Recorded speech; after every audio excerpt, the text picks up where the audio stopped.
Punjabi radio USA ਸੁਣ ਰਹੇ ਸਾਰੇ ਹੀ ਮਾਣਯੋਗ ਅਤੇ ਸਤਿਕਾਰ ਸਰੋਤਿਆਂ ਨੂੰ ਪਿਆਰ ਸਤਿਕਾਰ ਸਹਿਤ ਨਿੱਘੀ ਜਿਹੀ ਸਤਿ ਸ੍ਰੀ ਅਕਾਲ। ਸਭ ਨੂੰ ਜੀ ਨੂੰ ਆਖਦੇ ਹਾਂ। ਸੋ ਪ੍ਰੋਗਰਾਮ ਦੇ ਵਿੱਚ ਸਵਾਗਤ ਹੈ। ਖਬਰ ਤੇ ਨਜ਼ਰ ਦਾ ਸਵੇਰ ਦਾ ਪ੍ਰੋਗਰਾਮ ਲੈ ਕੇ ਹਾਜ਼ਰ ਹੋ ਚੁੱਕੇ ਹਾਂ। ਆਪਣੇ ਨਾਲ ਜੁੜ ਚੁੱਕੇ ਨੇ ਮਿੰਟੂ ਗੁਰੂਸਰੀਆ ਜੀ ਮਲੋਟ ਸਟੂਡੀਓਜ਼ ਤੋਂ। ਅੱਜ 4 ਸਤੰਬਰ ਦਿਨ ਹੈਗਾ ਜੀ ਸ਼ਨੀਚਰਵਾਰ। ਮਿੰਟੂ ਜੀ ਨੂੰ ਸਵਾਗਤ ਹੈ। ਸਤਿ ਸ੍ਰੀ ਅਕਾਲ ਜੀ। ਸ਼ੁਕਰੀਆ ਜੀ ਸਾਰਿਆਂ ਨੂੰ, ਸਤਿ ਸ੍ਰੀ ਅਕਾਲ ਜੀ। ਸਾਡੇ ਅੱਜ ਦੇ ਪ੍ਰੋਗਰਾਮ ਖਬਰ ਤੇ ਨਜ਼ਰ ਨੂੰ ਸਪਾਂਸਰ ਕਰਦੇ ਨੇ ਖਾਲਸਾ ਇੰਸ਼ੋਰੈਂਸ ਏਜੰਸੀ ਵਾਲੇ, ਜਿਨ੍ਹਾਂ ਦੇ ਕੋਲੋਂ ਤੁਸੀਂ ਹਰ ਇੱਕ ਤਰੀਕੇ ਦੀ ਇੰਸ਼ੋਰੈਂਸ ਕਰਵਾ ਸਕਦੇ ਹੋ। ਇੰਸ਼ੋਰੈਂਸ ਬਾਰੇ ਪਤਾ ਕਰਨ ਲਈ ਕਾਲ ਕਰ ਸਕਦੇ ਹੋ।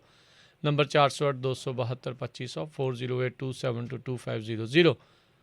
ਟੇਰਕੀਆਣਾ ਇਮੀਗ੍ਰੇਸ਼ਨ ਲਾ ਫਰਮ ਇਮੀਗ੍ਰੇਸ਼ਨ ਦਾ ਹੋਵੇ ਕਿਸੇ ਵੀ ਤਰੀਕੇ ਦਾ ਕੰਮ, ਕਾਲ ਅਟਰਨੀ ਜੇ ਟੇਰਕੀਆਣਾ 415-909-003।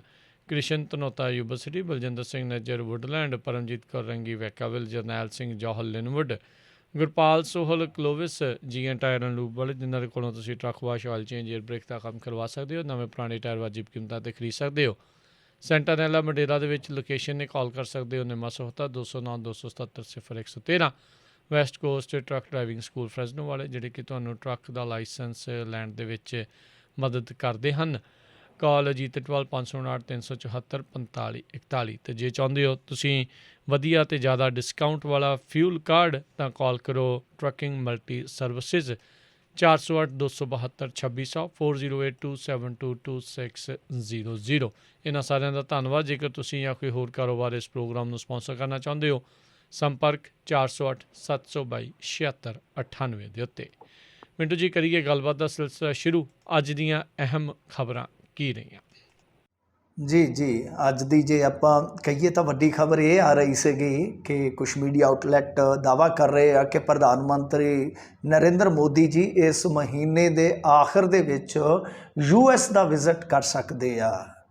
ਇਹ ਇੱਕ ਵੱਡੀ ਖਬਰ ਨਿਕਲ ਕੇ ਆ ਰਹੀ ਆ। ਅਤੇ ਆਪਾਂ ਨੂੰ ਪਤਾ ਹੀ ਹੈ ਇਸ ਖਿੱਤੇ ਦੇ ਵਿੱਚ ਬਹੁਤ ਹਲਚਲ ਹੋ ਗਈ ਆ ਤਾਲਿਬਾਨ ਦੇ ਕਾਬਜ਼ ਹੋਣ ਤੋਂ ਬਾਅਦ। ਉਸ ਤੋਂ ਬਾਅਦ ਕੂਟਨੀਤਿਕ ਫੈਸਲੇ ਜਿਹੜੇ ਉਹ ਲੈਣੇ ਹਾਲੇ ਕੁਛ ਬਾਕੀ ਆ, ਕੁਛ ਅੱਧ ਪਚੱਧੇ ਲੈ ਜਾ ਚੁੱਕੇ ਆ। ਤਾਂ ਅਮਰੀਕਾ ਕਿਉਂਕਿ ਕਹਿ ਲਓ ਕਿ ਬਹੁਤ ਵੱਡਾ ਰਿਸ਼ਤਿਆਂ ਦਾ ਹਿੱਸੇਦਾਰ ਹੈ, ਜੇ ਆਪਾਂ ਕੌਮਾਂਤਰੀ ਰਿਸ਼ਤਿਆਂ ਦੀ ਗੱਲ ਕਰੀਏ, ਤਾਂ ਸ਼ਾਇਦ ਇਹ ਵਿਜ਼ਿਟ ਇਸ ਸਾਰੇ ਘਟਨਾਕ੍ਰਮ ਦੇ ਨਾਲ ਜੋੜਿਆ ਜਾ ਸਕਦਾ। ਔਰ ਇੱਧਰ ਸਾਡੇ ਜਿਹੜੇ ਫੋਰਨ ਸੈਕਟਰੀ ਆ ਮਿਸਟਰ ਸਰਿੰਗਲਾ, ਉਹਨਾਂ ਨੇ ਇੱਕ ਵੱਡੀ ਸਟੇਟਮੈਂਟ ਜਾਰੀ ਕੀਤੀ ਆ ਕਿ ਤਾਲਿਬਾਨ ਨੇ ਸੰਕੇਤ ਦਿੱਤਾ ਵਾ ਕਿ ਉਹ ਭਾਰਤੀ ਚਿੰਤਾਵਾਂ ਨੂੰ ਹੱਲ ਕਰਨ 'ਚ ਸਹਾਈ ਹੋਣਗੇ।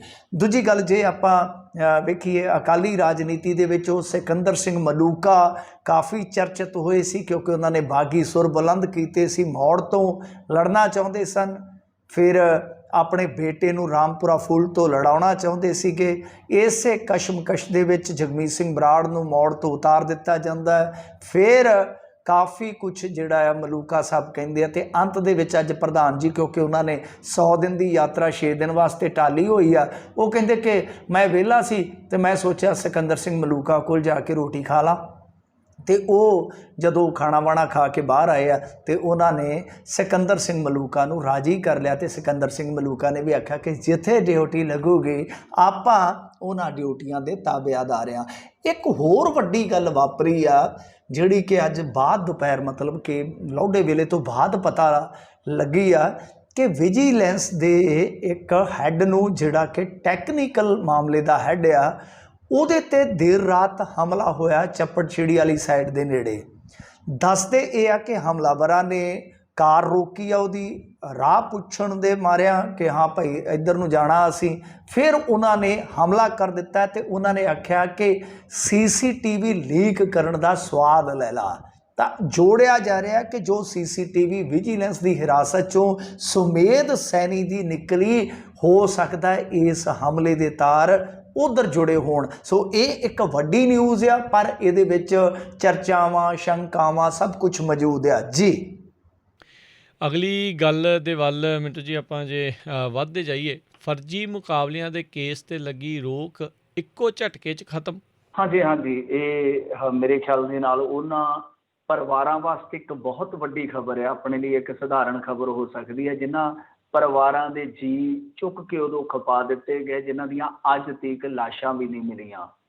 ਸੋ ਇਹ ਇੱਕ ਬਹੁਤ ਪੁਰਾਣਾ ਮਾਮਲਾ ਆ, ਵੈਸੇ ਜ਼ਖਮ ਜਿਹੜੇ ਆ ਇਹੋ ਜਿਹੇ ਉਹ ਕਦੇ ਵੀ ਪੁਰਾਣੇ ਨਹੀਂ ਹੁੰਦੇ। ਜੀ ਉਹਨਾਂ ਦਾ ਖਰੀਦ ਹਮੇਸ਼ਾ ਜਿਹੜਾ ਖੁਰਚਿਆ ਜਾਂਦਾ ਹੈ ਸਮੇਂ ਦੇ ਇਹਨਾਂ ਝਖੜਾਂ ਹੱਥੋਂ। ਖੈਰ ਗੱਲ ਕੀ ਆ ਕਿ ਯਾਦ ਹੋਣਾ ਬਹੁਤ ਸਾਰੇ ਲੋਕਾਂ ਨੂੰ ਆਪਣੇ ਚੋਂ ਯਾਦ ਹੋਣਾ ਹੈ ਕਿ ਜਿਹੜੀਆਂ ਲਾਵਾਰਸ ਲਾਸ਼ਾਂ ਕਹਿ ਕੇ ਬੰਦੇ ਖਪਾ ਦਿੱਤੇ ਗਏ, ਸੰਸਕਾਰ ਕਰ ਦਿੱਤੇ ਗਏ, ਫੂਕ ਦਿੱਤੇ ਗਏ, ਉਹਨਾਂ ਦਾ ਇਹ ਮਾਮਲਾ ਨਿਕਲਿਆ ਸੀਗਾ ਮਿਡ 90 ਦੇ ਦਹਾਕੇ 'ਚ। ਮਤਲਬ ਕਿ 15 ਨਵੰਬਰ 1995 ਨੂੰ ਸੁਪਰੀਮ ਕੋਰਟ 'ਚ ਗਿਆ ਇੱਕ ਮਾਮਲਾ ਜਿਹੜਾ ਉਹ CBI ਨੂੰ ਹੈਂਡਓਵਰ ਕਰ ਦਿੱਤਾ ਜਾਂਦਾ ਹੈ ਕਿ CBI ਇਸ ਮਾਮਲੇ ਦੇ ਵਿੱਚ ਇਨਵੈਸਟੀਗੇਟ ਕਰੇ ਸਾਰਾ ਮਾਮਲੇ ਨੂੰ, ਫਿਰ ਦੇਖੇ। ਉਸ ਤੋਂ ਬਾਅਦ ਹੋਇਆ ਕਿ ਉਹਨਾਂ ਨੇ FIR ਦਰਜ ਕੀਤੀ ਸ਼ਾਇਦ 97 ਦੇ ਵਿੱਚ, ਤੇ ਉਸ ਤੋਂ ਬਾਅਦ 1999 ਦੇ ਵਿੱਚ ਇੱਕ ਚਲਾਨ ਜਿਹੜਾ ਉਹ ਫਾਈਲ ਹੋ ਗਿਆ। ਲਗਭਗ ਲਾ ਲਓ ਕਿ 21-22 ਸਾਲ ਪਹਿਲਾਂ ਦਾ ਇਹ ਮਾਮਲਾ ਬਣ ਜਾਂਦਾ। ਅੱਛਾ, ਉਸ ਤੋਂ ਬਾਅਦ ਹੋਇਆ ਕਿ ਬਹੁਤ ਸਾਰੇ ਪੁਲਿਸ ਅਫਸਰ ਪੰਜਾਬ ਦੇ, ਬਹੁਤ ਸਾਰੇ ਪੁਲਿਸ ਅਫਸਰ ਜਿਹੜੇ ਸੀਗੇ ਉਹ ਪਟੀਸ਼ਨਾਂ ਪਾ ਕੇ ਚਲੇ ਗਏ। ਫਿਰ ਵਿੱਚੋਂ ਤੁਹਾਨੂੰ ਪਤਾ ਹੀ ਨਾ ਕਮਿਸ਼ਨ ਦਾ ਮਾਮਲਾ ਵੀ ਆਇਆ ਸੀ ਕਿਉਂਕਿ ਅਕਾਲੀ ਸਰਕਾਰ ਆ ਗਈ। ਇਸੇ ਦਰਮਿਆਨ ਇੱਥੇ ਪੰਜਾਬ ਦੇ ਵਿੱਚ ਕਮਿਸ਼ਨ ਦਾ ਇੱਕ ਗਠਨ ਵੀ ਹੋਇਆ, ਪਰ ਬਾਅਦ ਦੇ ਵਿੱਚ ਕੁਛ ਵੀ ਨਹੀਂ ਬਣਿਆ। ਸੋ ਕਰਦੇ ਕਰਾਉਂਦਿਆਂ ਤੁਸੀਂ ਦੇਖ ਲਓ ਕਿ 2 ਦਹਾਕੇ ਲੰਘ ਗਏ ਇਹੋ ਜਿਹੇ ਮਾਮਲਿਆਂ ਨੂੰ। ਤਾਂ ਹੁਣ ਹਾਈ ਕੋਰਟ ਦੇ ਵਿੱਚ ਜਿਹੜੀ ਇਹ ਚੁਣੌਤੀ ਦਿੱਤੀ ਗਈ ਸੀ, ਚੁਣੌਤੀ ਇਸ ਬੇਸ ਤੇ ਦਿੱਤੀ ਗਈ ਸੀਗੀ ਕਿ ਦੇਖੋ ਜੀ ਜਿਹੜਾ ਮਾਮਲਾ ਹੈ ਉਹ ਪਟਿਆਲਾ ਦੀ CBI ਕੋਰਟ ਦੇ ਵਿੱਚ ਚੱਲ ਰਿਹਾ ਹੈ। ਮਾਮਲਾ ਜਿਹੜਾ ਉਹ ਜੰਮੂ ਕਸ਼ਮੀਰ ਦੇ ਵਿੱਚ ਦਰਜ ਕੀਤਾ ਗਿਆ, ਇਹ CBI ਦੇ ਅਧਿਕਾਰ ਖੇਤਰ 'ਚ ਨਹੀਂ ਹੈ। ਹਾਈ ਕੋਰਟ ਨੇ ਇਸ ਗੱਲ ਦੀ ਵਿਆਖਿਆ ਕੀਤੀ ਕਿ ਦੇਖੋ CBI ਜਿਹੜੀ ਆ ਉਹ ਇਸ ਦੇਸ਼ ਦੀ ਇੱਕ ਬਹੁਤ ਮਹੱਤਵਪੂਰਨ ਜਾਂਚ ਪੜਤਾਲ ਕਰਨ ਵਾਲੀ ਏਜੰਸੀ ਹੈ ਔਰ ਉਹਦਾ ਅਧਿਕਾਰ ਖੇਤਰ ਜਿਹੜਾ ਹੈ ਉਹ ਸਮੁੱਚਾ ਦੇਸ਼ ਹੈ। ਇਹ ਬਹੁਤ ਵੱਡੀ ਗੱਲ ਕਹੀ ਉਹਨਾਂ ਨੇ। ਜੋ ਕਿਤੇ ਵੀ ਮਾਮਲਾ ਦਰਜ ਕਰ ਸਕਦੇ ਨੇ, ਕਿਤੇ ਵੀ ਟਰਾਇਲ ਚਲਾ ਸਕਦੇ ਨੇ।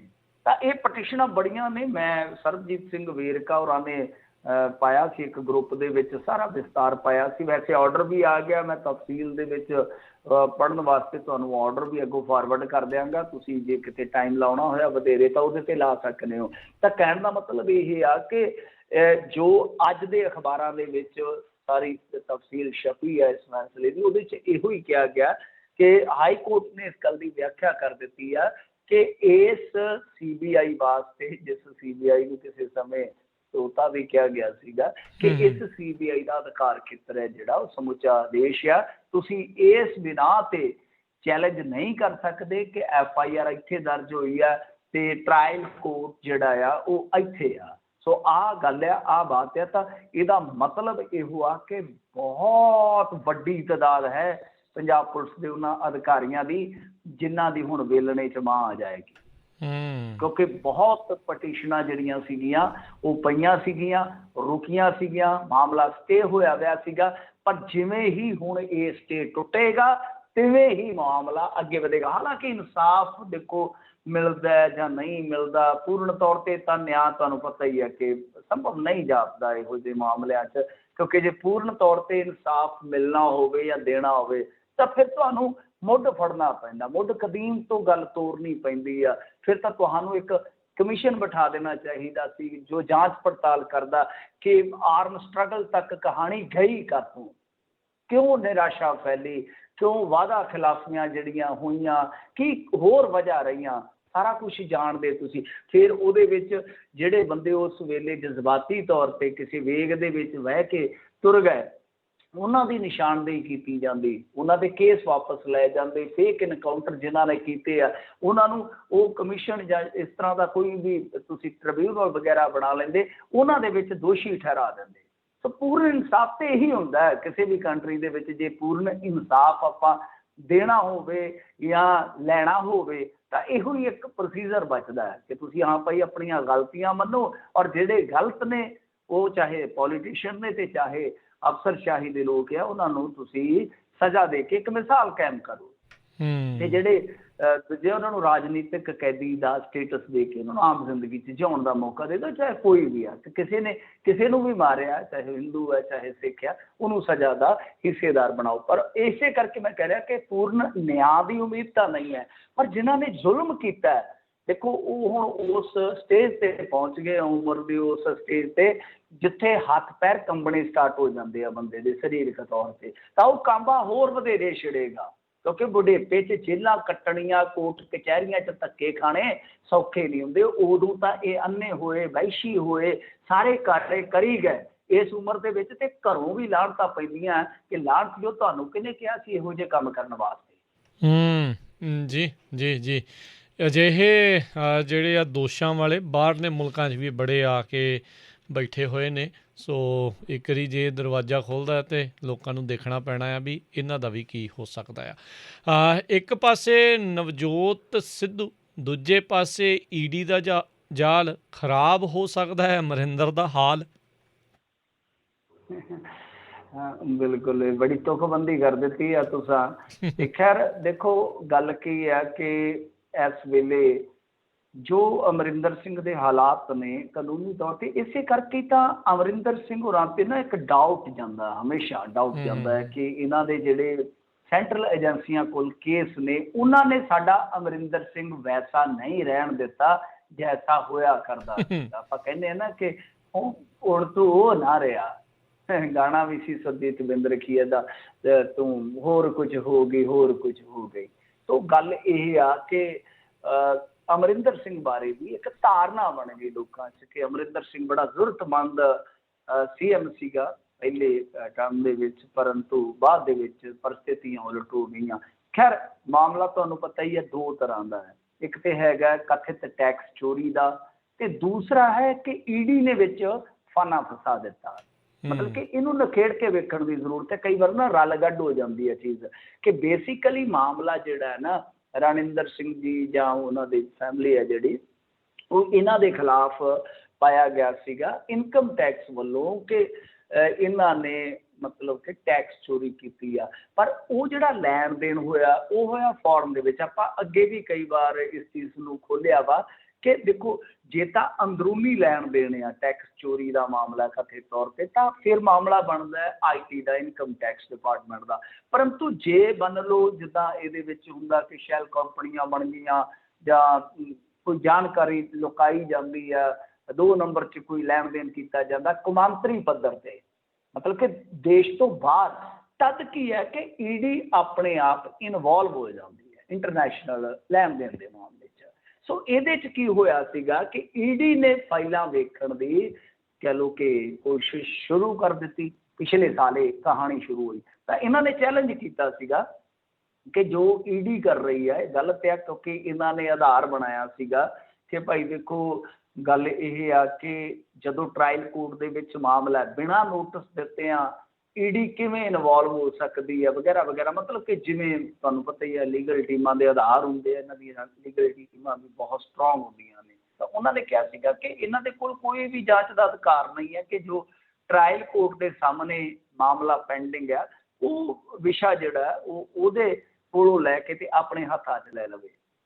ਤੇ ਇਹਦਾ ਫਿਰ ਹੁਣ ਨਿਪਟਾਰਾ ਜਿਹੜਾ ਪਹਿਲਾਂ ਤਾਂ ਸਟੇ ਕਰ ਦਿੱਤਾ ਸੈਸ਼ਨ ਕੋਰਟ ਨੇ, ਪਰ ਹੁਣ ਨਿਪਟਾਰਾ ਕੀਤਾ ਕਿ ਇਸ ਪਟੀਸ਼ਨ ਨੂੰ ਖਾਰਜ ਕਰ ਦਿੱਤਾ ਜਾਵੇ, ਕਿਉਂਕਿ ਇਹਨਾਂ ਦਾ ਜਿਹੜਾ ਦਾਅਵਾ ਸੀਗਾ ਕਿ ਇਨਕਮ ਟੈਕਸ ਮਾਮਲੇ 'ਚ ਉਹਨਾਂ ਨੂੰ ਨੋਟਿਸ ਦਿੱਤੇ ਬਿਨਾਂ ਹੀ ਇਹ ਹੁਕਮ ਦੇ ਦਿੱਤੇ ਹਨ ਕਿ ਈਡੀ ਜਿਹੜੀ ਆ ਉਹ ਫਾਈਲਾਂ ਚੈੱਕ ਕਰ ਸਕਦੀ ਹੈ।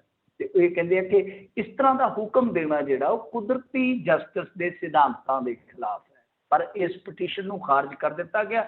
ਮਤਲਬ ਇਹ ਆ ਕਿ ਜਾਂ ਤਾਂ ਹੁਣ ਤੁਸੀਂ ਹਾਈ ਕੋਰਟ ਦੇ ਵਿੱਚ ਜਾਓ ਇਸ ਫੈਸਲੇ ਨੂੰ, ਸੈਸ਼ਨ ਦੇ ਫੈਸਲੇ ਨੂੰ ਚੈਲੰਜ ਕਰਨ ਵਾਸਤੇ, ਜਾਂ ਤਾਂ ਤੁਸੀਂ ਹਾਈ ਕੋਰਟ ਜਾਓ। ਵੈਸੇ ਹਾਈ ਕੋਰਟ 'ਚੋਂ ਅੱਗੇ ਵੀ ਇਹਨਾਂ ਨੂੰ ਇੱਕ ਝਟਕਾ ਲੱਗਿਆ ਕਿਉਂਕਿ ਟਰਾਇਲ ਹੇਠਾਂ ਚੱਲ ਰਿਹਾ ਸੀਗਾ ਤੇ ਇੱਕ ਅਪੀਲ ਜਿਹੜੀ ਆ ਉਹ ਹਾਈ ਕੋਰਟ 'ਚ ਵੀ ਸੀਗੀ, ਤਾਂ ਉੱਥੋਂ ਵੀ ਇਹਨਾਂ ਨੂੰ ਝਟਕਾ ਲੱਗਿਆ ਸੀ। ਉਹ ਟਰਾਇਲ ਵੀ ਮੇਰੇ ਖਿਆਲ ਦੇ ਨਾਲ ਵਕਤੀ ਤੌਰ ਤੇ ਰੁਕਿਆ ਹੋਇਆ। ਤਾਂ ਕਹਿਣ ਦਾ ਭਾਵ ਇਹ ਆ ਕਿ ਜਾਂ ਤਾਂ ਹੁਣ ਤੁਸੀਂ ਅਗਲੇ ਮੁਹਾਜ਼ ਤੇ ਜਾ ਕੇ ਲੜਾਈ ਲੜੋ, ਉਤਲੀ ਅਦਾਲਤ 'ਚ ਚਲੇ ਜਾਓ ਸੈਸ਼ਨ ਦੇ ਇਸ ਫੈਸਲੇ ਦੇ ਉਲਟ, ਜਾਂ ਫਿਰ ਈਡੀ ਜਿਹੜੀ ਆ ਉਹ ਇਸ ਫੈਸਲੇ ਦੇ ਮੁਤਾਬਕ ਫਾਈਲਾਂ ਦੀ ਘੋਖ ਪੜਤਾਲ ਕਰਨ ਜੋਗੀ ਤਾਕਤ ਹਾਸਲ ਕਰ ਲਏਗੀ। ਤੇ ਜੇ ਇੱਕ ਵਾਰੀ ਈਡੀ ਕੋਲ ਫਾਈਲ ਚੱਲ ਜਾਂਦੀ ਆ ਫਿਰ ਤੁਹਾਨੂੰ ਪਤਾ ਹੀ ਆ ਕੀ ਹੁੰਦਾ ਹੈ। ਇਨਕਮ ਟੈਕਸ ਜਾਂ ਈਡੀ ਜਦੋਂ ਇਸ ਤਰ੍ਹਾਂ ਦੀਆਂ ਏਜੰਸੀਆਂ ਕੋਲ ਫਾਈਲ ਚਲੇ ਜਾਂਦੀ ਆ, ਉਹ ਫਾਈਲ ਜਿਵੇਂ ਨਰਿੰਦਰ ਸਿੰਘ ਜੀ ਕਹਿੰਦੇ ਸੀਗੇ ਕਿ ਮੈਂ ਤੇ ਬਹੁਤ ਕੁਝ ਕਰਨਾ ਚਾਹੁੰਦਾ ਸੀ ਡਰੱਗ ਵਾਲੇ ਮਾਮਲੇ 'ਚ, ਪਰ ਕਮਬਖਤ ਜਿਹੜੀਆਂ ਫਾਈਲਾਂ ਸੀ ਉਹ ਹੀ ਮੇਰੇ ਮੇਜ਼ ਤੋਂ ਦਿੱਲੀ ਚਲ ਗਈਆਂ। ਉਹ ਫਿਰ ਦਿੱਲੀ ਚਲ ਜਾਂਦੀਆਂ, ਜਦੋਂ ਦਿੱਲੀ ਚਲ ਜਾਂਦੀਆਂ ਤਾਂ ਫਿਰ ਤੁਹਾਨੂੰ ਪਤਾ ਵੱਡੀਆਂ ਵੱਡੀਆਂ ਸ਼ਖਸੀਅਤਾਂ ਭਿੱਜੀ ਬਿੱਲੀ ਬਣ ਜਾਂਦੀਆਂ ਨੇ। ਸੋ ਇਹੀ ਵਜ੍ਹਾ, ਇਹੀ ਇੱਕ ਡਾਊਟ ਦਾ ਕਾਰਨ ਵੀ ਬਣਦਾ ਹਮੇਸ਼ਾ ਕਿ ਅਮਰਿੰਦਰ ਸਿੰਘ ਜੀ ਜਿਹੜੇ ਆ ਉਹ ਇੰਨੇ ਢਿੱਲੇ ਮੱਠੇ ਕਿਉਂ ਚੱਲਦੇ ਆ, ਕਿਉਂਕਿ ਇਹੋ ਜਿਹੇ ਮਾਮਲੇ ਜਿਹੜੇ ਆ ਉਹ ਹਾਲੇ ਪੈਂਡਿੰਗ ਆ। ਸੋ ਇੱਕ ਝਟਕਾ ਜ਼ਰੂਰ ਆ, ਪਰ ਉਹਨਾਂ ਦੇ ਕੋਲ ਬਦਲ ਹਾਲੇ ਮੌਜੂਦ ਹੈਗੇ। ਜੀ ਜੀ ਬਿਲਕੁਲ। ਅਗਲੀ ਜਿਹੜੀ ਮਿੰਟ 'ਚ ਗੱਲ ਕਰੀਏ, ਬੈਂਸ ਦੇ ਮਾਮਲੇ ਵਿੱਚ ਪੰਜਾਬ ਸਰਕਾਰ ਨੂੰ ਹਾਈ ਕੋਰਟ ਦੀ ਫਿਟਕਾਰ, ਇਹਨਾਂ ਨੂੰ ਕਿੰਨੀ ਕਿਤੇ ਕੋਈ ਆਉਂਦੀ ਹੈ ਸ਼ਰਮ? ਹਾਂਜੀ, ਦੇਖੋ ਦੋ ਤਰ੍ਹਾਂ ਦਾ ਮਾਮਲਾ ਹੈ। ਪਹਿਲਾਂ ਥੋੜ੍ਹਾ ਜਿਹਾ ਮਾਮਲਾ ਸਮਝ ਲਈਏ ਕਿ ਇੱਕ ਤੁਹਾਨੂੰ ਪਤਾ ਹੋਣਾ, ਇੰਡੀਆ ਦੇ ਵਿੱਚ ਦਾਗੀ ਸੰਸਦ ਮੈਂਬਰ ਜਾਂ ਦਾਗੀ ਵਿਧਾਇਕਾਂ ਨੂੰ ਲੈ ਕੇ ਇੱਕ ਜ਼ੋਰਦਾਰ ਫੈਸਲਾ ਆਇਆ ਸੀ ਸੁਪਰੀਮ ਕੋਰਟ 'ਚੋਂ ਬੀਤੇ ਦਿਨੀ। ਬਹੁਤ ਜ਼ਬਰਦਸਤ ਬਹਿਸ ਚੱਲ ਰਹੀ ਹੈ ਪਿਛਲੇ ਲਾ ਲਓ ਕਿ ਸਾਲ ਡੇਢ ਸਾਲ ਤੋਂ। ਅਸ਼ਵਨੀ ਉਪਾਧਿਆਏ ਨੇ ਇਹ ਬਹਿਸ ਜਿਹੜੀ ਆ ਛੇੜੀ ਸੀਗੀ ਕੌਮੀ ਪੱਧਰ 'ਤੇ। ਫਿਰ ਸੁਪਰੀਮ ਕੋਰਟ 'ਚ ਜਦੋਂ ਮਾਮਲਾ ਗਿਆ ਤਾਂ ਮੀਡੀਆ 'ਚ ਇਹ ਆਉਣਾ ਸੁਭਾਵਿਕ ਸੀਗਾ। ਤਾਂ ਉਹਦੇ 'ਚ ਕੀ ਆ ਕਿ ਹਾਈ ਕੋਰਟਾਂ ਨੂੰ ਹੁਕਮ ਦਿੱਤਾ ਗਿਆ ਕਿ ਤੁਹਾਡੀ ਸੁਪਰਵਿਜ਼ਨ ਦੇ ਵਿੱਚ ਤੁਸੀਂ ਦੇਖੋ ਕਿ ਜਿਹੜੇ ਜਿਹੜੇ ਰਾਜਾਂ ਦੇ ਵਿੱਚ ਇਸ ਤਰ੍ਹਾਂ ਦਾਗੀਆਂ ਦੇ ਮਾਮਲੇ ਆ ਉਹ ਕਿਵੇਂ ਤੁਰ ਰਹੇ ਨੇ ਅੱਗੇ। ਮਤਲਬ ਕਿ ਜਿਹੜੇ ਵੀ ਦਾਗੀ ਹੈ, ਤੁਹਾਨੂੰ ਯਾਦ ਹੋਣਾ ਵਲਟੋਆ ਜੀ ਦਾ ਮਾਮਲਾ ਨਿਕਲਿਆ ਸੀਗਾ ਜਿਹੜਾ ਸਭ ਤੋਂ ਪੁਰਾਣਾ ਨਿਕਲਿਆ ਸੀ, ਸ਼ਾਇਦ 34 ਸਾਲ ਪੁਰਾਣਾ, ਡਾਕਟਰ ਤਰੇਨਵਾਲਾ। ਤੇ ਬਾਅਦ ਦੇ ਵਿੱਚ ਉਸ ਮਾਮਲੇ 'ਚ ਫਿਰ ਬਹੁਤ ਤੱਤ-ਫੱਟ ਕਾਰਵਾਈ ਕੀਤੀ ਗਈ ਤੇ ਬਾਅਦ 'ਚ ਮੇਰੇ ਖਿਆਲ ਦੇ ਨਾਲ ਬਰੀ ਹੋ ਗਏ ਸਨ। ਇਹ ਸਾਰਾ ਕੁਝ ਇਸੇ ਦਾ ਹਿੱਸਾ। ਮੈਂ ਇਸ ਕਰਕੇ ਥੋੜਾ ਸਮਝਾਉਣ ਦਾ ਯਤਨ ਕਰਨਾ ਤਾਂ ਕਿ ਅੱਗੇ ਜਾ ਕੇ ਗੱਲ ਇਹ ਜਿਹੜੀ ਹੈ ਰਲੇ ਨਾ।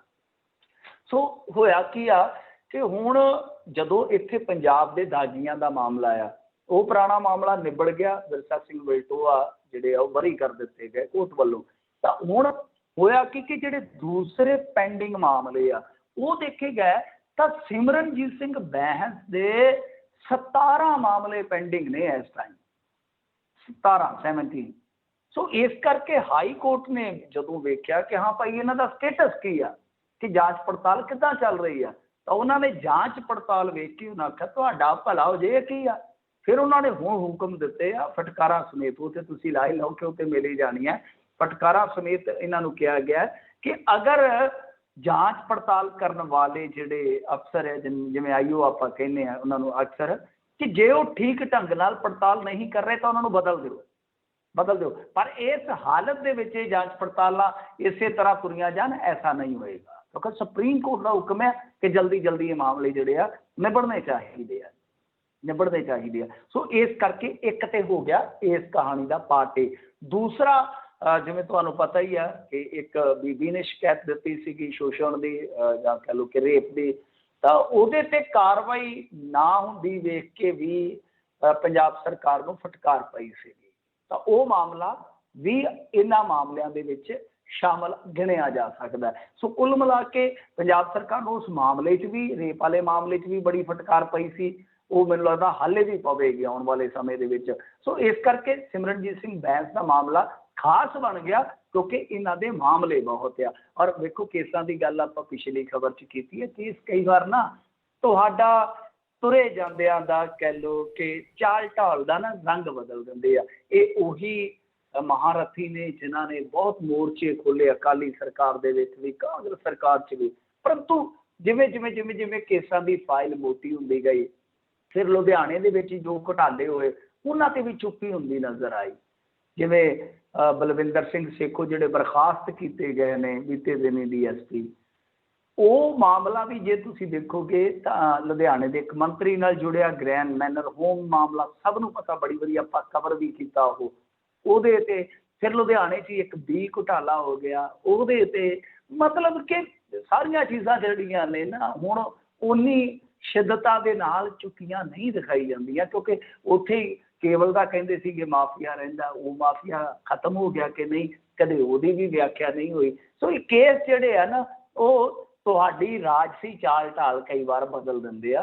ਸੋ ਇਸ ਕਰਕੇ ਪੰਜਾਬ ਸਰਕਾਰ ਜਿਹੜੀ ਹੈ ਉਹ ਫਟਕਾਰਾਂ ਖਾ ਰਹੀ ਹੈ, ਕਿਉਂਕਿ ਕੁਛ ਨਾ ਕੁਛ ਰਾਜਨੀਤੀ ਦੇ ਵਿੱਚ ਦੇਣ ਦੇ ਬਦਲੇ ਲਿਆ ਜ਼ਰੂਰ ਜਾਂਦਾ ਹੈ। ਜੀ ਜੀ ਜੀ ਕਹਿੰਦੇ ਮਾਝੇ ਦੀ ਰਾਜਨੀਤੀ ਵਿੱਚ ਕੁਛ ਖਾਸ ਕਰਨ ਦੀ ਵਿਉਂਤਬੰਦੀ ਚੱਲ ਰਹੀ। हाँ जी, ਵਿਉਂਤਬੰਦੀ ਚੱਲ ਰਹੀ ਹੈ। ਜਿਵੇਂ ਆਪਾਂ ਕੱਲ ਗੱਲ ਕੀਤੀ ਸੀਗੀ ਕਿ ਹੂੰ ਪ੍ਰਗਟ ਸਿੰਘ ਜੀ ਦੀ ਰਿਹਾਇਸ਼ ਤੇ ਜਾ ਕੇ ਤੇ ਉੱਥੇ ਇੱਕ ਪੇਸ਼ਬੰਦੀ ਹੁੰਦੀ ਹੈ ਕਿ ਕੀ ਕੀਤਾ ਜਾਵੇ, ਤੇ ਕੁਲਜੀਤ ਸਿੰਘ ਨਾਗਰਾ ਜਿਹੜੇ ਆ ਉਹ ਸਪਸ਼ਟ ਕਰਦੇ ਆ ਥੋੜਾ ਜਿਹਾ ਕਿ ਦੇਖੋ ਜੀ, ਸੰਗਠਨਾਤਮਕ ਢਾਂਚੇ ਦੀ ਰਚਨਾ ਵਾਸਤੇ ਅਸੀਂ ਇਹ ਸਾਰਾ ਕੁਝ ਕਰ ਰਹੇ ਹਾਂ। ਕਵਾਇਦ ਜਿਹੜੀ ਆ ਸਾਡੀ ਉਹ ਜਥੇਬੰਦੀ ਦੇ ਢਾਂਚੇ ਨੂੰ ਲੈ ਕੇ ਆ, ਪਰੰਤੂ ਉਹ ਸਭ ਨੂੰ ਪਤਾ ਹੈ ਕਿ ਦੇਖੋ ਦੋਵੇਂ ਹੀ ਇਸ ਵੇਲੇ ਧੜੇ ਜਿਹੜੇ ਆ ਉਹ ਆਪੋ ਆਪਣੀ ਚਿੰਤਨ ਦੇ ਵਿੱਚੋਂ ਜੋ ਅੱਗੇ ਰਣਨੀਤੀ ਨਿਕਲ ਰਹੀ ਹੈ, ਹਿਕਮਤ ਅਮਲੀ ਨਿਕਲ ਰਹੀ ਹੈ, ਉਹਨੂੰ ਹੋਰ ਮਜ਼ਬੂਤ ਕਰਨ ਦੇ ਵਿੱਚ ਜੁਟੇ ਹੋਏ ਨੇ ਦੋਵੇਂ ਧੜੇ। ਕਿਉਂਕਿ ਜੇ ਆਪਾਂ ਦੇਖੀਏ ਤਾਂ ਜਿਵੇਂ ਹੀ ਪ੍ਰਗਟ ਸਿੰਘ ਦੀ ਰਿਹਾਇਸ਼ ਤੋਂ ਖਬਰਾਂ ਆਈਆਂ, ਤਿਵੇਂ ਹੀ ਨਾਲ ਦੀ ਨਾਲ ਇੱਕ ਹੋਰ ਖਬਰ ਆ ਗਈ ਕਿ ਮਾਝੇ ਦੇ ਖਾਸ ਤੌਰ ਤੇ ਵੱਡੇ ਨਾਂ ਜਿਵੇਂ ਉਹਦੇ 'ਚ ਬਾਜਵਾ ਬ੍ਰਦਰਸ ਆ ਗਏ, ਮਤਲਬ ਕਿ ਤ੍ਰਿਪਤਰਜਿੰਦਰ ਸਿੰਘ ਬਾਜਵਾ ਨਾ ਸੋਚ ਲਿਓ, ਜਿੱਦਾਂ ਫਤਿਹ ਜੰਗ ਸਿੰਘ ਬਾਜਵਾ ਜੀ ਆ, ਫਿਰ ਜੇ ਆਪਾਂ ਦੇਖੀਏ ਤਾਂ ਪ੍ਰਤਾਪ ਸਿੰਘ ਜੀ ਬਾਜਵਾ, ਬਾਜਵਾ ਬ੍ਰਦਰਸ ਹੋ ਗਏ, ਔਜਲਾ ਸਾਹਿਬ ਜਿਹੜੇ MP ਨੇ, ਜਸਵੀਰ ਸਿੰਘ ਨਿੰਪਾ ਜਿਹੜੇ MP ਨੇ। ਫਿਰ ਇਸ ਤੋਂ ਇਲਾਵਾ ਹਮੇਸ਼ਾ ਮੈਂ ਇੱਕ ਕਹਿੰਦਾ ਕਿ ਜਿਹੜੇ ਇਹਨਾਂ ਦੇ ਗੇਮ ਚੇਂਜਰ ਪਲੇਅਰ ਨੇ, ਜਿਵੇਂ ਹੁੰਦੇ ਆ ਨਾ, ਮਤਲਬ ਕਿ ਕਿਸੇ ਸਮੇਂ ਕਲੂਜ਼ਨਰ ਹੁੰਦਾ ਸੀ, ਇੱਧਰੋਂ ਸਟੀਵ ਓ ਹੁੰਦਾ ਸੀ ਆਸਟ੍ਰੇਲੀਆ ਦਾ, ਇੱਧਰੋਂ ਅਮਰੀਕਾ 'ਚੋਂ NBA ਦਾ ਮਾਈਕਲ ਜਾਰਡਨ, ਗੇਮ ਚੇਂਜਰ ਬੰਦੇ ਜਿੱਦਾਂ ਕਹਿ ਲਓ ਕਿ ਗੇਮ ਪਤਾ ਨਹੀਂ ਕਦੋਂ ਬਦਲਦੇ ਨੇ। ਤਾਂ ਇਸੇ ਤਰ੍ਹਾਂ ਹੀ ਇਹ ਰਾਣਾ ਸੋਢੀ ਜਿਹੜਾ ਇਹਨਾਂ ਦਾ ਗੇਮ ਚੇਂਜਰ ਸਾਬਤ ਹੋ ਰਿਹਾ ਸਾਰੀ ਖੇਡ 'ਚ। ਔਰ ਪਰਦੇ ਦੇ ਪਿੱਛੇ ਕਿਸੇ ਨੂੰ ਪਤਾ ਹੀ ਨਹੀਂ ਲੱਗ ਰਿਹਾ ਕਿ ਇਸ ਖੇਡ ਦੇ ਵਿੱਚ ਇੱਕ ਤਾਰਨਹਾਰ ਦੀ ਭੂਮਿਕਾ ਅਮਰਿੰਦਰ ਸਿੰਘ ਲਈ ਕੌਣ ਨਿਭਾ ਰਿਹਾ। ਸੋ ਰਾਣਾ ਸੋਢੀ ਵੀ ਇਸ ਮਾਮਲੇ 'ਚ ਸ਼ਾਮਲ ਸੀ, ਹੋਰ ਵੀ ਕੁਝ ਵਿਧਾਇਕ ਆ। ਤੇ ਖਾਸ ਤੌਰ ਤੇ ਇੱਕ ਰਣਨੀਤੀ ਜਿਹੜੀ ਉਲੀਕੀ ਜਾ ਰਹੀ ਆ ਉਹ ਮਾਝੇ ਨੂੰ ਲੈ ਕੇ ਆ, ਕਿਉਂਕਿ ਆਪਾਂ ਅੱਗੇ ਵੀ ਗਾਏ ਬਗਾਏ ਇਹ ਗੱਲ ਕਰਨੇ ਆ ਕਿ ਦੇਖੋ ਹੁਣ ਜਿੰਨੀਆਂ ਦੂਰੀਆਂ ਪੈ ਗਈਆਂ, ਜਿਹੜੀ ਇੱਕ ਜੋੜੀ ਹੈ ਜਾਂ ਜੋੜੀ ਨਹੀਂ ਤਿਕੜੀ ਕਹਿ ਸਕਦੇ ਹੋ ਤੁਸੀਂ, ਸਰਕਾਰੀਆ, ਉਹਦੇ 'ਚ ਤ੍ਰਿਪਤਰਜਿੰਦਰ ਸਿੰਘ ਬਾਜਵਾ, ਉਹਦੇ 'ਚ ਸੁਖਜਿੰਦਰ ਸਿੰਘ ਜੀ ਰੰਧਾਵਾ, ਇਹ ਜਿਹੜੇ ਸਾਰੇ ਮਤਲਬ ਕਿ ਮਾਝੇ ਦੇ ਥੰਮ ਨੇ, ਉਹ ਜਿਸ ਪੜਾਅ ਤੇ ਪਹੁੰਚ ਚੁੱਕੇ ਆ। ਜਿਸ ਤਰ੍ਹਾਂ ਦੀ ਟਸਲਬਾਜ਼ੀ ਉਹਨਾਂ ਨੇ ਦਿਖਾਈ ਆ, ਜਿਸ ਤਰ੍ਹਾਂ ਦਾ ਰਿਵੋਲਟ ਹੋਇਆ, ਆ ਜਿਸ ਦਿਨ ਗਵਰਨਰ ਨੇ ਸਹੁੰ ਚੁੱਕਣੀ ਸੀ ਉਸ ਦਿਨ ਵੀ ਜਿੱਦਣ ਆਏ ਆ ਕਹਿੰਦੇ ਆ ਕਿ ਤ੍ਰਿਪਤਰਜਿੰਦਰ ਸਿੰਘ ਬਾਜਵਾ ਨੇ ਤੇ ਮਾੜਾ ਜਿਹਾ ਗੋਡੇ ਤੇ ਹੱਥ ਲਾਇਆ ਅਮਰਿੰਦਰ ਸਿੰਘ ਦੇ, ਰੰਧਾਵੇ ਨੇ ਤੇ ਵੇਖਿਆ ਤੱਕ ਨਹੀਂ ਹੈ। ਰੰਧਾਵੇ ਨੇ ਕੈਪਟਨ ਅਮਰਿੰਦਰ ਸਿੰਘ ਵੱਲੋਂ ਵੇਖਿਆ ਤੱਕ ਨਹੀਂ ਹੈ। ਔਰ ਇੱਥੋਂ ਤੱਕ ਕਿ ਜਦੋਂ ਇੰਟਰੋਡਕਸ਼ਨ ਹੋ ਰਹੀ ਸੀਗੀ ਕਿ ਅਮਰਿੰਦਰ ਸਿੰਘ ਨੇ ਸੁਖਜਿੰਦਰ ਸਿੰਘ ਰੰਧਾਵਾ ਦਾ ਹੱਥ ਫੜ ਕੇ ਤੇ ਅਗਾਂਹ ਅੱਗੇ ਕੀਤਾ, ਮਤਲਬ ਕਿ ਉਹਨੇ ਬੁਲਾਇਆ ਤੱਕ ਨਹੀਂ ਹੈ। ਹਿਸਾਬ ਲਾ ਲਓ ਕਿ ਇੱਥੋਂ ਤੱਕ ਦੂਰੀਆਂ। ਸੋ ਗੱਲ ਇਹ ਆ ਕਿ ਉਹ ਜਿਹੜੇ ਮਾਝੇ ਦੇ ਥੰਮ ਸੀ ਉਹ ਅਮਰਿੰਦਰ ਸਿੰਘ ਦੀ ਤਾਕਤ ਹੋਇਆ ਕਰਦੇ ਸੀਗੇ ਕਿਸੇ ਟਾਈਮ, ਤਾਂ ਉਹ ਤਾਕਤ ਹੁਣ ਬਣ ਗਈ ਆ ਕਮਜ਼ੋਰੀ, ਉਹ ਬਣ ਗਏ ਸੱਜਰੇ ਸ਼ਰੀਕ। ਤਾਂ ਪੇਸ਼ਬੰਦੀ ਇਸੇ ਚੀਜ਼ ਨੂੰ ਲੈ ਕੇ ਆ ਕਿ ਭਾਈ ਇਹਨਾਂ ਨੂੰ ਰਿਪਲੇਸ ਕਿੱਦਾਂ ਕੀਤਾ ਜਾਵੇ, ਮਤਲਬ ਕਿ ਇਹਨਾਂ ਨੂੰ ਉਹ ਪੇਸ਼ਬੰਦੀ ਕਾਹਦੀ ਆ ਕਿ ਇਹਨਾਂ ਦਾ ਬਦਲ ਜ਼ਰੂਰ ਲੱਭਿਆ ਜਾਵੇ। ਜਿਵੇਂ ਹੁਣ ਦੇਖੋ ਇਹਨਾਂ ਦੀ ਇਸ ਟਾਈਮ ਸਟ੍ਰੈਟਜੀ ਜਿੰਨੀ ਕੁ ਸਮਝ ਆ ਰਹੀ ਆ, ਜਿਵੇਂ ਤੁਸੀਂ ਇੱਕ ਚੀਜ਼ ਦੇਖੋਗੇ ਕਿ ਬੁਲਾਰੀਆ ਸਾਹਿਬ ਜਿਹੜੇ ਕਿ ਅਮਰਿੰਦਰ ਸਿੰਘ ਦੇ ਬੜੇ ਚਹੇਤੇ ਸੀਗੇ, ਕਿਉਂਕਿ ਉਹਨਾਂ ਦੇ ਫਾਦਰ ਸਾਹਿਬ ਨਾਲ ਅੱਛੀ ਇਹਨਾਂ ਦੀ ਦੋਸਤੀ ਸੀਗੀ, ਉਹ ਉਹਨਾਂ ਨੂੰ ਲੈ ਕੇ ਆਏ ਇੱਧਰ ਕਾਂਗਰਸ ਦੇ ਵਿੱਚ। ਉਹ ਮੁੰਡਾ ਸੀਗਾ ਨੌਜਵਾਨ ਸੀ, ਉਹ ਜਿੱਤ ਵੀ ਗਿਆ। ਹੁਣ ਉਹ ਇਸ ਧੜੇ ਨਾਲ ਨਾਰਾਜ਼ ਆ, ਖਫਾ ਹੈ, ਕਿਤੇ ਨਾ ਕਿਤੇ ਸਿੱਧੂ ਧੜੇ ਵੱਲ ਗਿਆ। ਤਾਂ ਉਸ ਇਲਾਕੇ ਦੇ ਵਿੱਚ ਜਿਹੜੇ ਹਰਜਿੰਦਰ ਸਿੰਘ ਜੀ ਠੇਕੇਦਾਰ ਆ ਉਹਨਾਂ ਨੂੰ ਐਕਟਿਵ ਕਰ ਦਿੱਤਾ ਗਿਆ ਉਹਨਾਂ ਦੇ ਵਿਰੁੱਧ, ਜਿਹੜੇ ਕਿ ਮੇਰੇ ਖਿਆਲ ਦੇ ਨਾਲ 2002 'ਚ MLA ਬਣੇ ਆ, 7 'ਚ ਸ਼ਾਇਦ ਹਾਰ ਗਏ ਸੀ, 12 'ਚ ਉਹਨਾਂ ਨੂੰ ਟਿਕਟ ਨਹੀਂ ਮਿਲੀ, ਕੁਛ ਇਸ ਤਰ੍ਹਾਂ ਦਾ ਉਹਨਾਂ ਦਾ ਰਿਕਾਰਡ ਆ ਜੇ ਮੈਂ ਯਾਦ ਰੱਖਾਂ ਥੋੜ੍ਹਾ ਜਿਹਾ। ਤੇ ਦੂਜੇ ਪਾਸੇ ਜਿਵੇਂ ਬਟਾਲੇ ਦੇ ਵਿੱਚ ਹੋਇਆ ਕਿ ਧੁਰ ਵਿਰੋਧੀ ਆ ਜਿਹੜਾ ਤ੍ਰਿਪਤਰਜਿੰਦਰ ਸਿੰਘ ਜੀ ਬਾਜਵਾ ਦਾ ਪੰਮਾ, ਉਹਨੂੰ ਚੇਅਰਮੈਨ ਬਣਾ ਦਿੱਤਾ ਗਿਆ। ਲਾਲੀ ਮਜੀਠੀਆ ਨੂੰ ਐਕਟਿਵ ਕਰ ਦਿੱਤਾ ਗਿਆ ਮਜੀਠੇ ਏਰੀਏ 'ਚ, ਜਿਹੜਾ ਕਿ ਸੁਖਜਿੰਦਰ ਸਿੰਘ ਰੰਧਾਵਾ ਤੋਂ ਕੋਈ ਬਹੁਤਾ ਦੂਰ ਨਹੀਂ ਹੈ। ਸੋ ਗੱਲ ਇਹੀ ਹੈ ਕਿ ਇੱਕ ਤਰ੍ਹਾਂ ਨਾਲ ਕਹਿ ਲਓ ਕਿ ਲੀਡਰਸ਼ਿਪ ਦੇ ਉਲਟ ਲੀਡਰਸ਼ਿਪ ਜਿਹੜੀ ਹੈ ਨਾ ਖੜੀ ਕਰਨ ਦੀ ਸਟ੍ਰੈਟਜੀ ਨਜ਼ਰ ਆਉਂਦੀ ਹੈ। ਤਾਂ ਉਹਦੇ ਤੇ ਪੇਸ਼ਬੰਦੀ ਜ਼ਿਆਦਾ ਹੈ, ਕਿਉਂਕਿ ਸਭ ਤੋਂ ਜ਼ਿਆਦਾ ਰੌਲਾ ਇਹਨਾਂ ਨੇ ਪਾਇਆ। ਨਵਜੋਤ ਸਿੰਘ ਸਿੱਧੂ ਤੇ ਫਿਰ ਵੀ ਕਿਸੇ ਮੌਕੇ ਤੇ ਚੁੱਪ ਹੋ ਜਾਂਦਾ, ਪਰ ਰੰਧਾਵਾ ਬਾਜਵਾ ਸਰਕਾਰੀਆ ਜਿਨ੍ਹਾਂ ਨੂੰ ਸਾਰਾ ਕੁਝ ਦਿੱਤਾ ਗਿਆ, ਪਰ ਸਮਝਿਆ ਜਾਂਦਾ ਕਿ ਕਿਤੇ ਨਾ ਕਿਤੇ ਅਮਰਿੰਦਰ ਸਿੰਘ ਇਹ ਮਾਝਾ ਬਗਰੇਡ ਆ ਜਿਹੜੀ ਉਹਨਾਂ ਦੇ ਨਾਲ ਖਫਾ ਜ਼ਰੂਰ ਨੇ। ਸੋ ਪੇਸ਼ਬੰਦੀ ਮੇਰੇ ਖਿਆਲ ਦੇ ਨਾਲ ਇਸੇ ਚੀਜ਼ ਨੂੰ ਲੈ ਕੇ ਹੋਏਗੀ ਕਿ ਹਾਂ ਭਾਈ ਗਾਂ ਕੀ ਹੋ ਸਕਦਾ, ਮਾਝੇ ਦੇ ਵਿੱਚ ਇਲੈਕਸ਼ਨ 'ਚ ਕਿਵੇਂ ਉਤਰਿਆ ਜਾਵੇ, ਆਪਣੇ ਧੜੇ ਨੂੰ ਕਿਵੇਂ ਮਜ਼ਬੂਤ ਕੀਤਾ ਜਾਵੇ, ਕਿਉਂਕਿ ਇਹ ਭੁੱਲਣਾ ਨਹੀਂ ਚਾਹੀਦਾ ਕਿ ਮਾਝੇ ਦੇ ਵਿੱਚ ਹੀ ਇਸ ਟਾਈਮ ਨਵਜੋਤ ਸਿੱਧੂ ਵੀ ਬੈਠਾ। ਜੀ ਜੀ ਜੀ ਮਿੰਟੂ ਜੀ, ਅਗਲੀ ਗੱਲ ਕਰਦੇ ਜਾਈਏ। ਆਂਧਰਾ ਪ੍ਰਦੇਸ਼ ਦੇ ਸੀਐਮ ਦੇ ਸੈਕਟਰੀ ਸਮੇਤ 5 IAS ਨੂੰ ਜੇਲ੍ਹ ਭੇਜਣ ਦੇ ਹੁਕਮ। ਚਲੋ ਇਹ ਤਾਂ ਤੁਹਾਡਾ ਲਾਂਭਾ ਲੈ ਗਿਆ। ਤੁਸੀਂ ਆਮ ਤੌਰ ਤੇ ਜਿਹੜੇ NRI ਹੈ ਉਹ ਸਿਸਟਮ ਨਾਲ ਸ਼ਿਕਾਇਤ ਕਰਦੇ ਹੋ ਇੱਥੋਂ ਦੇ ਨਾਲ ਕਿ ਕੋਰਟਾਂ ਵਿਚਾਰੀਆਂ ਇਕੱਲੀਆਂ ਫਿਟਕਾਰਾਂ ਹੀ ਪਾਉਣ ਜੋਗੀਆਂ ਰੱਖੀਆਂ ਕਿ ਕੁਛ ਕਰਦੀਆਂ ਵੀ ਨੇ। ਤਾਂ ਕਮ ਸੇ ਕਮ ਇੱਕ ਮਾਮਲਾ ਤਾਂ ਮਿਸਾਲ ਬਣਿਆ। ਦਰਅਸਲ ਕੀ ਹੈ ਕਿ ਇਹ ਮਾਮਲਾ ਕੁਛ ਇਸ ਤਰ੍ਹਾਂ ਦਾ ਸੀਗਾ ਕਿ ਕੋਰਟ ਦੇ ਜਿਹੜੇ ਹੁਕਮ ਆ ਉਹ ਚੰਗੀ ਤਰ੍ਹਾਂ ਇਹਨਾਂ ਨੇ ਲਾਗੂ ਨਹੀਂ ਸਨ ਕੀਤੇ, ਤੇ ਫਿਰ ਇਹਦਾ ਸਿੱਟਾ ਇਹਨਾਂ ਨੂੰ ਭੁਗਤਣਾ ਪਿਆ ਕਿ ਇੱਕ ਤਾਂ ਮੇਰੇ ਖਿਆਲ ਦੇ ਨਾਲ ਰਿਟਾਇਰਡ ਹੈ IAS, ਤੇ 4 ਜਿਹੜੇ ਆ ਉਹ ਇਸ ਟਾਈਮ ਮੌਜੂਦਾ ਹੈ, ਤੇ ਇੱਕ ਸੈਕਟਰੀ ਦਾ ਤਾਂ ਤੁਸੀਂ ਜ਼ਿਕਰ ਕਰ ਹੀ ਦਿੱਤਾ ਕਿ ਇਹਨਾਂ ਨੂੰ ਜੇਲ੍ਹ ਭੇਜਣ ਦਾ ਹੁਕਮ ਦੇ ਦਿੱਤਾ। ਹਾਲਾਂਕਿ ਜੇਲ੍ਹ ਗਏ ਨਹੀਂ ਹੈ, ਪਰ ਇਹ ਫੈਸਲਾ ਬਹੁਤ ਵੱਡਾ ਫੈਸਲਾ ਹੁੰਦਾ ਕਿਸੇ ਵੀ IAS ਅਧਿਕਾਰੀ ਦੇ ਕੈਰੀਅਰ ਤੇ। ਤਾਂ ਇਹਨਾਂ ਨੂੰ ਮੇਰੇ ਖਿਆਲ ਦੇ ਨਾਲ 1,000 ਰੁਪਏ ਦਾ ਜੁਰਮਾਨਾ ਵੀ ਦਿੱਤਾ ਗਿਆ ਤੇ 2-2 ਹਫ਼ਤਿਆਂ ਦੀ ਜੇਲ੍ਹ ਦਿੱਤੀ ਗਈ ਆ। ਹੁਣ ਇਹਨਾਂ ਨੂੰ ਅਪੀਲ ਵਾਸਤੇ ਟਾਈਮ ਦਿੱਤਾ ਜਾਂਦਾ ਹੁੰਦਾ ਕਿ ਮੌਕੇ ਤੇ ਅਰੈਸਟ ਨਹੀਂ ਕੀਤਾ ਜਾਂਦਾ। ਸਜ਼ਾ ਵਾਸਤੇ ਕਿਸੇ ਵੀ ਬੰਦੇ ਨੂੰ ਲੋਅਰ ਕੋਰਟ ਦੇ ਵਿੱਚੋਂ, ਖਾਸ ਤੌਰ ਤੇ ਜਦੋਂ ਇਸ ਤਰ੍ਹਾਂ ਦੀ ਛੋਟੀ ਸਜ਼ਾ ਸੁਣਾਈ ਜਾਂਦੀ ਹੈ, ਤੇ ਇੱਕ ਵਕਫਾ ਦੇ ਦਿੱਤਾ ਜਾਂਦਾ 30 ਦਿਨ ਕਿ ਹਾਂ ਭਾਈ ਇਸ ਦਰਮਿਆਨ ਤੁਸੀਂ ਜਾ ਕੇ ਅੱਪਰ ਕੋਰਟ ਦੇ ਵਿੱਚ ਸਜ਼ਾ ਦੇ ਉਲਟ ਅਪੀਲ ਕਰ ਸਕਦੇ ਹੋ। ਪਰ ਇਹ ਮਾਮਲਾ ਕੁਛ ਇਸ ਤਰ੍ਹਾਂ ਦਾ ਸੀਗਾ ਕਿ ਹਾਈ ਕੋਰਟ ਦੇ ਵਿੱਚ ਇੱਕ ਪਟੀਸ਼ਨ ਦਾਇਰ ਕੀਤੀ ਗਈ ਸੀ 2017 ਦੇ ਵਿੱਚ। ਮਾਮਲਾ ਸੀ ਸ਼ਾਇਦ ਨੈਲੋਰ ਜ਼ਿਲ੍ਹੇ ਦੀ ਇੱਕ ਕਿਸਾਨ ਦੀ ਜ਼ਮੀਨ ਦਾ। ਉਹਦੇ 'ਚ ਕੀ ਸੀਗਾ ਕਿ ਇਹਨਾਂ ਨੇ ਉਸ ਕਿਸਾਨ ਦੀ ਜ਼ਮੀਨ ਜਿਹੜੀ ਆ ਬਿਨਾਂ ਮੁਆਵਜ਼ਾ ਦਿੱਤਿਆਂ ਹੀ ਐਕਵਾਇਰ ਕਰ ਲਈ। National institute of mental health ਸੀਗਾ ਸ਼ਾਇਦ ਉਹ ਪ੍ਰੋਜੈਕਟ, ਉਹਦੇ ਵਾਸਤੇ ਬਿਨਾਂ ਮੁਆਵਜ਼ਾ ਦਿੱਤਿਆਂ ਹੀ।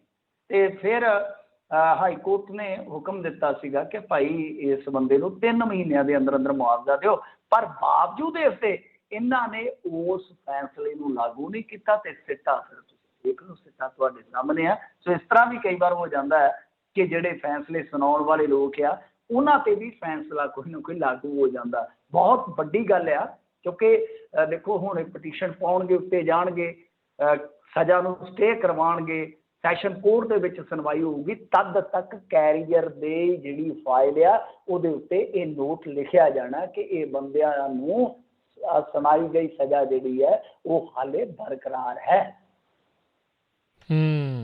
ਜੀ ਜੀ ਜੀ ਤੇ ਮਿੰਟੂ ਜੀ, ਜਾਂਦੇ ਜਾਂਦੇ ਗੱਲ ਕਰ ਲਈਏ ਹਿੰਦੂਜਾ ਬ੍ਰਦਰਜ਼ ਗਰੁੱਪ ਦਾ ਪ੍ਰਕਾਸ਼ ਹਿੰਦੂਜਾ ਸਵਿਸ ਅਦਾਲਤ ਵਿੱਚ ਟੈਕਸ ਚੋਰੀ ਦਾ ਦੋਸ਼ੀ। ਹਾਂਜੀ, ਵੱਡੀ ਖਬਰ ਹੈ, ਪਰ ਇੰਡੀਆ ਦੀ ਮੀਡੀਆ ਦੇ ਵਿੱਚ ਕਹਿ ਲਓ ਕਿ ਖਬਰ ਥੋੜੀ ਘੱਟ ਆਈ ਹੈ। ਪਰ ਦੱਸਦੇ ਆ ਕਿ ਸਵਿਸ ਫੈਡਰਲ ਕੋਰਟ ਨੇ ਪ੍ਰਕਾਸ਼ ਹਿੰਦੂਜਾ ਜਿਹੜੇ ਕਿ ਬਹੁਤ ਵੱਡੇ ਕਾਰੋਬਾਰੀ ਹੈ ਉਹਨਾਂ ਨੂੰ 13.7 ਕਰੋੜ ਡਾਲਰ ਯਾਨੀ ਲਗਭਗ 1,000 ਕਰੋੜ ਰੁਪਏ ਦਾ ਜਿਹੜਾ ਟੈਕਸ ਆ ਉਹ ਪਾਇਆ ਕਿ ਹਾਂ ਭਾਈ ਉਹ ਤੁਹਾਨੂੰ ਦੇਣਾ ਪੈਣਾ ਹੈ। ਤੇ ਇਸ ਤੋਂ ਇਲਾਵਾ ਇਹ ਨਾ ਕਿਹਾ ਕਿ ਜੇ ਇਹ ਟੈਕਸ ਨਹੀਂ ਦਿੰਦੇ ਤਾਂ ਕੋਰਟ ਨੇ ਉਹਨਾਂ ਦੇ ਜਿਹੜੇ ਐਸੈਟਸ ਨੇ ਉਹਨਾਂ ਨੂੰ ਫਰੀਜ਼ ਕਰਨ ਦਾ ਵੀ ਮਾਮਲਾ ਜਿਹੜਾ ਉਹ ਰੱਖਿਆ ਸਾਹਮਣੇ ਕਿ ਫਰੀਜ਼ ਕਰ ਲਿਆ ਜਾਵੇ। ਸੋ ਕੁਛ ਮਾਮਲਾ ਇਸ ਤਰ੍ਹਾਂ ਦਾ, ਕਿਉਂਕਿ ਦੇਖੋ ਮੇਰੇ ਸਾਹਮਣੇ ਵੀ ਇੱਕ ਵੈਬਸਾਈਟ ਖੁੱਲ੍ਹੀ ਸੀਗੀ, ਮੈਂ ਉਹ ਦੇਖ ਰਿਹਾ ਸੀਗਾ, ਸਵਿਸ ਇਨਫੋ ਹੈ ਕੋਈ, ਤਾਂ ਉਹਦੇ ਵਿੱਚ ਵੀ ਇਹਦਾ ਜ਼ਿਕਰ ਸੀਗਾ ਪਰ ਥੋੜ੍ਹਾ ਜਿਹਾ ਮਾਮਲਾ ਗੁੰਝਲਦਾਰ ਰਿਹਾ। ਇਹਨੂੰ ਆਪਾਂ ਸਰਲ ਅੱਖਰਾਂ 'ਚ ਸਮਝੀਏ ਤਾਂ ਇਹ ਕੋਈ ਟੈਕਸ ਚੋਰੀ ਦਾ ਮਸਲਾ ਹੈ। ਅਸਲ ਦੇ ਵਿੱਚ ਮਨੁੱਖੀ ਤਸਕਰੀ ਨਾਲ ਜੁੜਿਆ ਮਾਮਲਾ ਸੀ। ਉੱਥੋਂ ਹੀ ਗਾਂਹ ਦੀ ਗਾਂਹ ਗੱਲ ਨਿਕਲੀ ਕਿ ਇਹਨਾਂ ਨੇ ਗਲਤ ਜਾਣਕਾਰੀ ਦਿੱਤੀ ਹੈ ਕਿ ਆਪਣੇ ਆਪ ਨੂੰ ਮੋਨਾਕੋ ਦਾ ਸ਼ਾਇਦ ਨਾਗਰਿਕ ਦੱਸਿਆ, ਜਦਕਿ ਮੈਨੂੰ ਲੱਗਦਾ ਕਿ ਮੋਨਾਕੋ ਦੇ ਜਿਹੜੇ ਇਸ ਤਰ੍ਹਾਂ ਦੇ ਨਾਗਰਿਕ ਉਹਨਾਂ ਨੂੰ ਇੱਕ ਵਿਸ਼ੇਸ਼ ਰਾਇਤ ਮਿਲਦੀ ਹੈ। ਤਾਂ ਇਸ ਤਰ੍ਹਾਂ ਕੁਛ ਮਾਮਲਾ ਸੀਗਾ ਤੇ ਇਹ ਫਿਰ ਹੌਲੀ ਹੁਣ ਸਾਹਮਣੇ ਆਇਆ। ਇਹ ਸਾਰਾ ਕੁਛ ਹੈ ਜਿਹੜਾ ਉਹ ਜਦੋਂ ਖੁੱਲਿਆ ਤੇ ਅਦਾਲਤ ਨੇ, ਫੈਡਰਲ ਕੋਰਟ ਨੇ ਇਹਨਾਂ ਨੂੰ ਇਹ ਜੁਰਮਾਨਾ ਜਿਹੜਾ ਜਾਂ ਕਹਿ ਲਓ ਕਿ ਟੈਕਸ ਪੇ ਕਰਨ ਦਾ ਹੁਕਮ ਸੁਣਾ ਦਿੱਤਾ ਹੈ। ਵੈਸੇ ਹਿੰਦੂਜਾ ਬ੍ਰਦਰਸ ਜਦੋਂ ਆਉਣਗੇ, ਕੁਛ ਲੋਕਾਂ ਦੀਆਂ ਨਾ ਪੁਰਾਣੀਆਂ ਯਾਦਾਂ ਦੇ ਵਿੱਚ ਇੱਕ ਦਸਤਕ ਜ਼ਰੂਰ ਹੋਏਗੀ। ਇਹ ਹਿੰਦੂਜਾ ਬ੍ਰਦਰਸ ਬੜੀ ਵਾਰੀ ਚਰਚਾ 'ਚ ਆਇਆ। ਸਭ ਤੋਂ ਵੱਡੀ ਗੱਲ ਸੀ ਬਫੋਰਸ ਦਲਾਲੀ ਵਾਲੇ ਨਿੱਕੇ ਹੁੰਦਿਆਂ ਤੁਸੀਂ ਇਹ ਮਾਮਲਾ ਸੁਣਿਆ ਹੋਵੇਗਾ। ਸੋ ਇਸ ਕਰਕੇ ਇਹ ਤਾਜ਼ਾ ਹੋ ਜਾਂਦੀਆਂ ਨੇ ਯਾਦਾਂ ਜਦੋਂ ਇਸ ਤਰ੍ਹਾਂ ਦੇ ਕੋਈ ਨਾਮ ਆਉਂਦੇ ਆ। ਇਸ ਤੋਂ ਇਲਾਵਾ ਜੇ ਤੁਸੀਂ ਦੇਖੋਗੇ ਤੇ ਇਹਨਾਂ ਦੀ ਇੱਕ ਹੋਰ ਕੰਟਰੋਵਰਸੀ ਸੀ, ਬ੍ਰਿਟਿਸ਼ ਰਾਜ ਘਰਾਣੇ ਔਰ ਜਿਹੜੇ ਮੈਂਬਰ ਪਾਰਲੀਮੈਂਟ ਹੈ ਕੁਛ, ਤੇ ਉਹਨਾਂ ਦੀਆਂ ਨਜ਼ਦੀਕੀਆਂ ਕਰਕੇ ਮਤਲਬ ਕਿ ਵਪਾਰਕ ਰਿਸ਼ਤੇ ਜਿਹੜੇ ਬਣਾਏ ਹੁੰਦੇ ਆ, ਉਹਦੇ ਤੌਰ ਤਰੀਕੇ ਕੁਛ ਇਸ ਤਰ੍ਹਾਂ ਦੇ ਸੀਗੇ ਕਿ ਫਾਇਦੇ ਵਾਸਤੇ ਵਰਤੇ ਗਏ ਆ, ਇਸ ਤਰ੍ਹਾਂ ਦੇ ਵੀ ਦੋਸ਼ ਲੱਗੇ। ਸੋ ਇੱਕ ਵਾਰੀ ਮੇਰੇ ਖਿਆਲ ਦੇ ਨਾਲ 100 ਮਿਲਟਰੀ ਜਿਹੜੇ ਹੈਗੇ ਸੀ ਅਸ਼ੋਕਾ ਲੇਲੈਂਡ, ਉਹ ਵਾਹਨ ਖਰੀਦਣ ਦੀ ਡੀਲ ਸੀਗੀ, ਉਹਦੇ ਵਿੱਚ ਵੀ ਦੋਸ਼ ਲੱਗਾ ਸੀਗਾ ਕਿ ਬ੍ਰਿਟਿਸ਼ ਕਾਨੂੰਨਾਂ ਦਾ ਉਲੰਘਣ ਹੋਇਆ। ਸੋ ਇਸ ਤਰ੍ਹਾਂ ਦੇ ਦੋਸ਼ ਹਿੰਦੂਜ਼ਾ ਗਰੁੱਪ ਦੇ ਇਹ ਜਿਹੜੇ ਬਹੁਤ ਵੱਡੇ ਕਾਰੋਬਾਰੀ ਫੇਸ ਆ, ਇਹਨਾਂ ਤੇ ਲੱਗੇ ਆ। ਸੋ ਇਹ ਮਾਮਲਾ ਸਵਿਸ ਅਦਾਲਤ 'ਚੋਂ ਆਇਆ। ਸੋ ਇਸ ਕਰਕੇ ਇੱਧਰ ਮੀਡੀਆ ਦੇ ਵਿੱਚ ਚਰਚਾ ਘੱਟ ਆ, ਪਰ ਜੇ ਤੁਸੀਂ ਕੌਮੀ ਪੱਧਰ ਤੇ ਕੁਛ ਮੀਡੀਆ ਆਊਟਲੈਟ ਜਿਹੜੇ ਕਿ ਇਸ ਤਰ੍ਹਾਂ ਦੇ ਮੁੱਦਿਆਂ ਨੂੰ ਬੜੀ ਬੇਬਾਕੀ ਨਾਲ ਪੇਸ਼ ਕਰਦੇ ਆ, ਉਹਨਾਂ 'ਚ ਜਾ ਕੇ ਦੇਖੋਗੇ ਤਾਂ ਉੱਥੇ ਬਹੁਤ ਚਰਚਾ ਚੱਲ ਰਹੀ ਹੈ ਨਾ ਚੀਜ਼ਾਂ। ਜੀ ਜੀ, ਇਹ ਤਾਂ ਇੱਕ ਦੇਖੋ ਮਿੰਟੂ ਜੀ ਆਇਆ ਤੇ ਇੱਥੇ ਪਤਾ ਨਹੀਂ ਲੱਖਾਂ ਹੀ ਜਿਹੜੇ ਲੋਕ ਆ ਉਹ ਇੱਦਾਂ ਦੇ ਕੰਮਾਂ ਦੇ ਵਿੱਚ ਉਹਨਾਂ ਦਾ ਨਾਮ ਜਿਹੜਾ ਆਉਂਦਾ ਆ, ਪਰ ਬਣਦਾ ਬਣਾਉਂਦਾ ਕੁਛ ਨਹੀਂ ਆ। ਤੇ ਬਹੁਤ ਬਹੁਤ ਸ਼ੁਕਰੀਆ ਮਿੰਟੂ ਜੀ, ਧੰਨਵਾਦ। ਮਿਲਦੇ ਆ ਜੀ ਅਗਲੀ ਵਾਰ। ਸਤਿ ਸ੍ਰੀ ਅਕਾਲ ਜੀ। ਸਤਿ ਸ੍ਰੀ ਅਕਾਲ। ਦੇ ਸਰੋਤਿਓ, ਇੱਥੇ ਸਾਡਾ ਅੱਜ ਦਾ ਪ੍ਰੋਗਰਾਮ ਸਮਾਪਤ ਹੈ। ਅਗਲੀ ਵਾਰ ਤੱਕ ਲਈ ਮੈਨੂੰ ਵੀ ਇਜਾਜ਼ਤ ਦਿਓ। ਮੇਰੇ ਵੱਲੋਂ ਵੀ ਤੁਹਾਨੂੰ ਸਭ ਨੂੰ ਪਿਆਰ ਭਰੀ ਸਤਿ ਸ਼੍ਰੀ ਅਕਾਲ। ਸੁਣਦੇ ਰਹੋ ਪੰਜਾਬੀ ਰੇਡੀਓ USA।